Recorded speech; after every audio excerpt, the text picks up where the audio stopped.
Ate talaga. Grabe, ka-stricta talaga tong si Andrea Saman Antonio. Yung taga Barangay Nara. Barangay Nara. Cruising Pinaring. North Cotabato. See? Tumahimik na nga daw ako eh.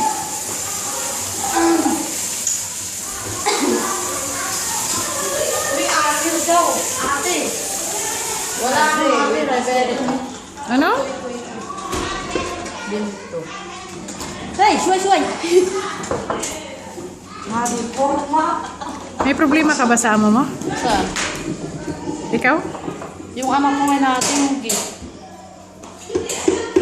Si ate yun, nag-video siya. Bako na to. Wala magawa.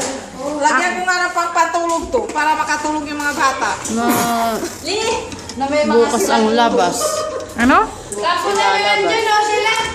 Listen, di ba pagkatira ka las tong? Mahirap dati.